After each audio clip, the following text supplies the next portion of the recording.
आइए जानते हैं उनके बारे में जिनका इंडिया में सबसे बड़ा और सबसे तेजी से बढ़ने वाला चर्च है, जिसे हम the church of science and wonders के नाम से जानते हैं, जिसके फाउंडर है अपोस्टल अंकुर नरूला जी, जो प्रभु के जीवित वचनों को हमें सुनाते हैं। तो आइए जानते हैं उनकी लाइफ के बारे में। अपोस्टल अंकुर नरूला जी का जन्म 5 जनवरी 1985 में हुआ। उन्होंने अपनी कॉलेज स्टडी 2002 और 2003 में चंडीगढ़ से पूरी की। वो एक कंप्यूटर इंजीनियर थे और उनके दादाजी एक इनकम टैक्स ऑफिसर थे। अपोस्टल अंकुर नरूला जी एक नॉन बिलीवर फैमिली से बिलोंग करते हैं। वो बताते हैं कि 2004 में प्रभु में आने से पहले उन्हें एक कुत्ते ने काट लिया, जिसकी वजह से वो मेंटली अपसेट हो गए और उन्हें अटैक होने शुरू हो गए।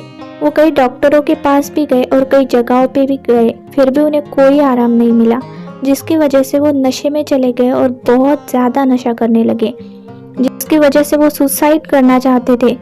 तभी एक हिंदू कपल ने आके उन्हें प्रभु यीशु मसीह के बारे में बताया और उन्होंने अंकुर नरूला जी के लिए प्रार्थना की और उसी वक्त उन्होंने प्रभु के स्पर्श को महसूस किया और वो लगातार चर्च जाने लगे।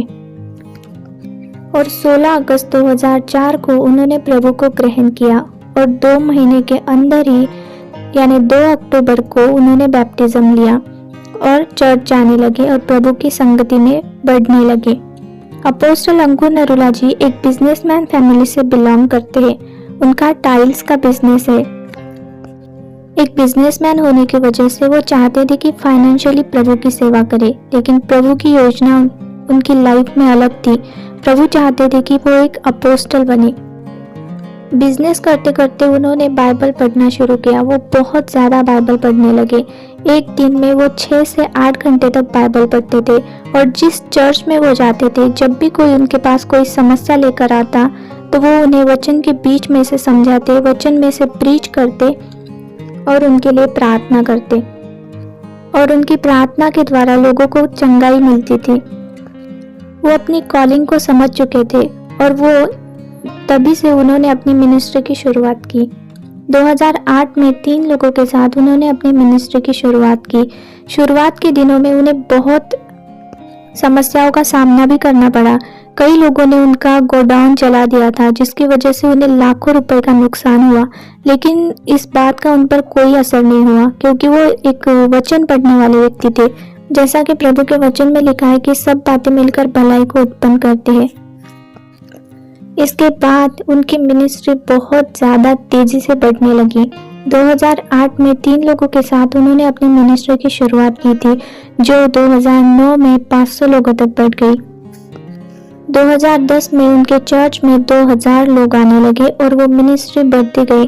2011 में 4000 लोग, 2012 में 8000 लोग, 2013 में 13000 लोग, 2014 में 18000 लोग, 2015 में 25000 लोग, 2016 में 35000 लोग, 2017 में 60000 लोग और अक्टूबर के महीने में 2018 में 1,18,000 लोग, 2019 में 1,70,000 लोग और 2020 में 2,20,000 लोग, 2021 में 2,30,000 लोग और 2022 में 3 लाख लोगों तक बढ़ गया।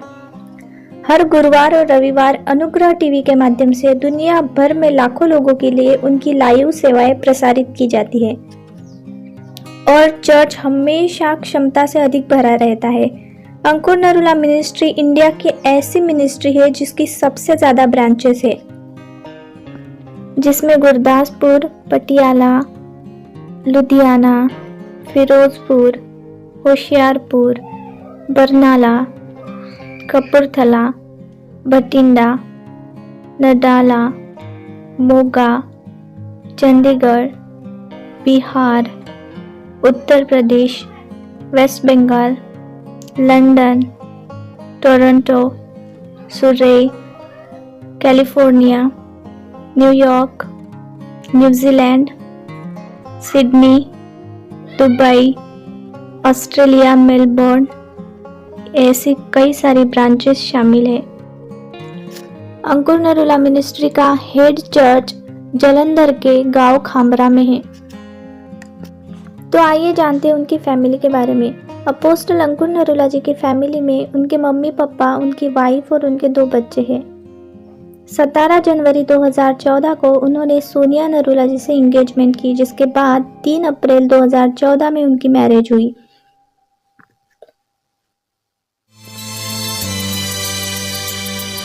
जिस तरह एक कलीसिया परमेश्वर के अधीन रहती है, उस तरह मैं पूरी जिंदगी आपके अधीन हूँ।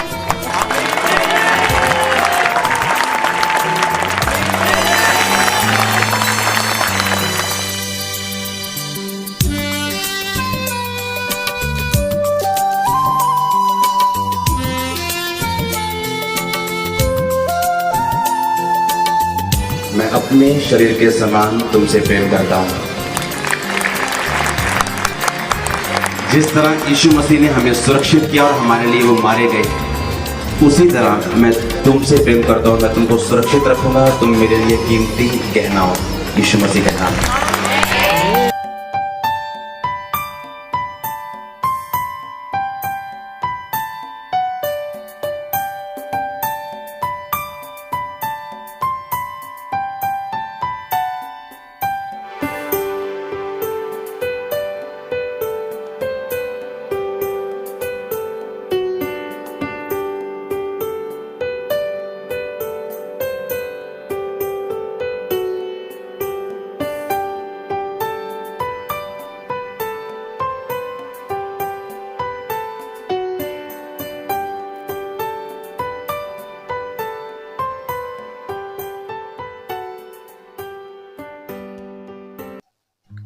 16 मार्च 2015 को प्रभु ने अपोस्टल अंकुर नरूला जी को एक बेटी के साथ ब्लेस किया।